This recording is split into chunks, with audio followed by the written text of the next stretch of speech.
जय नारायण बच्चों, आप हिस्ट्री का चैप्टर द दिल्ली सुल्तान पढ़ रहे हैं। तो आज आपका टॉपिक है administration and consolidation under the Khiljis and Tughlaq. Khiljis और तुगलक डायनेस्टी में एडमिनिस्ट्रेशन जो किया जाता था या किस तरह से लार्ज किंगडम को कंसोलिडेट किया जाए उसको पढ़ेंगे। क्या सिस्टम उन्होंने अडॉप्ट किया था। To consolidate large kingdom, reliable governors and administrators were required.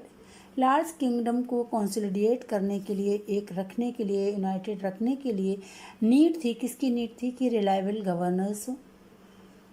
Instead of appointing aristocrats, Delhi sultans favoured their special slaves called वनगन for important office in the kingdom. तो यहाँ पर ये एक डिफरेंस आपको ये दिखेगा कि जो दिल्ली सुल्तान्स होते थे वो एरिस्टोक्रेट्स को अपॉइंट ना करके मेन ट्रस्ट किस पर किया करते थे, जो स्पेशल स्लेव्स हुआ करते थे। जो स्पेशल स्लेव्स होते थे परचेस्ड फॉर मिलिट्री सर्विसेज के लिए उनको खरीदा जाता था।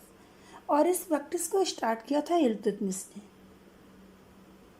और इनको बोला क्या जाता था, इनको बोला जाता कॉल्ड, इनको क्या कहते थे, कॉल्ड बंदगन बोला जाता था। The kings and Tughlaqs followed the same policy along with appointing people of humble birth to the position of governor and general. तो खिलजी एंड तुगलक ने भी क्या फॉलो किया, जो इल्तुतमिश ने जो पॉलिसी स्टार्ट की थी उसी को फॉलो किया। अलाउद्दीन खिलजी जो थे उसके टाइम का, अलाउद्दीन खिलजी के टाइम का जो मलिक काफूर था वो मेन रोल रखता था खिलजी की जो टाइम ड्यूरेशन रहा है उसमें। The Khalji and Tughlaq monarch appointed military commanders as governor of territories. Administration करने के लिए खिलजी एंड तुगलक मोनार्क जो थे, जो ये रूलर थे, इन्होंने मिलिट्री कमांडर्स को एज गवर्नर्स टेरिटरीज में अपॉइंट किया। These lands were called इक्ता and their holders were called इक्तादार और मुक्ति। जिनको ये लैंड दी जाती थी उनको क्या बोला जाता था, इक्ता बोलते थे। और जो होल्डर्स होते थे लैंड के उनको इक्तादार बोला जाता था। These इक्तादार led military campaigns, maintained law and order and collected revenue. तो जो इक्तादार होते थे या क्या करते थे, मेंटेन करते थे किसको, लॉ एंड ऑर्डर को मेंटेन करना और रेवेन्यू कलेक्ट करना इनकी रिस्पॉन्सिबिलिटी होती थी। Accountants were appointed to check the revenue collected by the iqtadar. और अकाउंटेंट्स भी बनाए जाते थे और उन अकाउंटेंट्स का क्या वर्क होता था, वो चेक किया करते थे कि जो इक्तादार हैं जिन्होंने ये रेवेन्यू कलेक्ट किया है ये जस्टिफाई है या ठीक तरह से किया या नहीं, तो उसको चेक करने के लिए अकाउंटेंट्स बनाए जाते थे। Alauddin Khilji brought assessment and collection of land revenue control under the state control. Alauddin Khilji ने जो कलेक्शन ऑफ जो लैंड रेवेन्यू रहता था उसको क्या किया था, असेसमेंट का भी इसने सिस्टम रखा हुआ था। There were 3 types of taxes. और जो टैक्सेस इम्पोज किए जाते थे पब्लिक पर वो 3 टाइप्स के होते थे। ऑन कल्टिवेशन कॉल्ड खर्स and amounting to about 50% of peasants produce.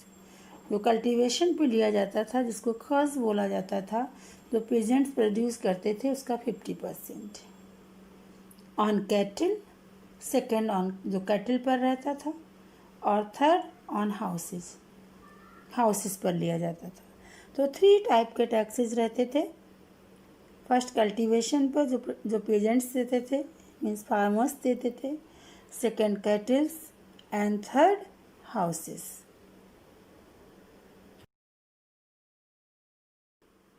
बच्चों अब आप ये पढ़ेंगे कि जो दिल्ली सुल्तान थे उनके लिए अपने टेरिटरी को मैनेज करना कितना बड़ा चैलेंज था।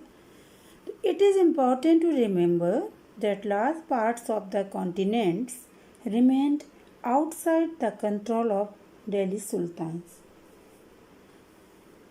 जो लार्ज पार्ट था वो कॉन्टिनेंट्स का वो दिल्ली सुल्तान्स के कंट्रोल में नहीं रह पाता था। It was difficult to control. इसका मेन रीज़न क्या था? Distant provinces like Bengal from Delhi. अब जैसे दिल्ली की जो डिस्टेंस थी दिल्ली से बंगाल की बहुत ज़्यादा थी, और उस समय ट्रांसपोर्टेशन भी नहीं था, इतना इजी नहीं था मैनेज करना कि जो दिल्ली सुल्तान थे वो बंगाल तक की जो वहाँ जो उनकी टेरिटरी थी या उस एरिया को वो मैनेज कर सकते। तो उसमें उनको डिफ़िकल्टी आती थी, प्रॉब्लम्स आती थी। And soon after annexing southern India. और आपने प्रीवियस टॉपिक में ये पढ़ा भी था कि सदर्न इंडिया को सबसे पहले सदर्न इंडिया के लिए कौन गया था? अलाउद्दीन खिलजी, और इसके बाद में मोहम्मद बिन तुगलक। तो ये दोनों एरिया जो थे, जो लार्ज किंगडम जो था, उसको कंट्रोल करना दिल्ली सुल्तान्स के लिए एक बड़ा चैलेंज होता था कि हम इस टेरिटरी को कंट्रोल कैसे करें। The entire reason became independent. तो ये क्या रहा है कि जो रीजन थे वो इंडिपेंडेंट हो गए। Even the Gangetic plains there were forested areas that sultanate force could not penetrate. जो गैंगटिक प्लेन एरिया था, जो फॉरेस्टेड एरियाज थे, वो भी जो सल्तनत की फोर्स थी वो भी वहाँ पर भी वो अपना कंट्रोल नहीं कर पाई। Local chieftains established their rule in these regions. और जो लोकल चीफ्टेंस होते थे उन्होंने अपना रूल यहाँ पर कर लिया था। तो इस तरह से चाहे वो खिलजी डायनेस्टी रही हो या तुगलक डायनेस्टी, तो जिसमें एडमिनिस्ट्रेशन में हम देखें कि जो इनका किंगडम था, जो इनका एरिया था, उसको ये बहुत पूरी तरह से ये उसको यूनाइटेड नहीं कर पाए थे, और उसमें मेन प्रॉब्लम डिस्टेंट की आ जाती थी।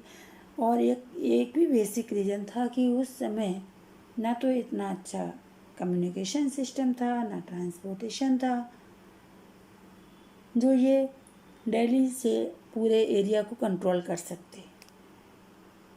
और एक बेसिक रीज़न ये भी आया कि the Mongols under Genghis Khan invaded Transoxiana in north east Iran in 1219 and the Delhi Sultanate faced their onslaught soon after. Mongol invader भी आए हैं, खिलजी के टाइम पर भी आए और मोहम्मद तुगलक के टाइम पर भी।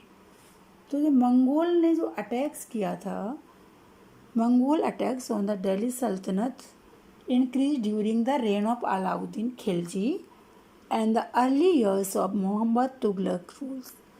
तो मोहम्मद तुगलक के रूल के टाइम पर भी और अलाउद्दीन खिलजी दोनों के टाइम पर भी तो दिल्ली सल्तनत ने फेस किया हमला, ऑनस्लॉट मीन्स हो जाता है हमला, जो किसका? मंगोल्स का। जब मंगोल्स ने अटैक किया था उसको भी खिलजी डायनेस्टी में और तुगलक डायनेस्टी दोनों में ही किया था।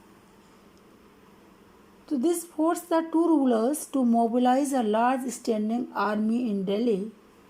और इसी वजह से इन दोनों रूलर्स ने अपनी एक आर्मी बनाई थी, आर्मी को मोबिलाइज़ किया था, क्योंकि कहीं ना कहीं वो इनकी बेसिक नीड हो गई थी जब मंगोल्स ने अटैक किया। आर्मी का एडमिनिस्ट्रेशन क्या था, किस तरह से अलाउद्दीन खिलजी और मोहम्मद तुगलक ने एडमिनिस्ट्रेशन किया था, इसको आप जो नेक्स्ट टॉपिक रहेगा उसमें दोनों का कंपेयर पढ़ेंगे कि एडमिनिस्ट्रेशन में अलाउद्दीन ने जो खिलजी ने क्या स्टेप लिए थे और मोहम्मद तुगलक के क्या थे। Okay, thank you.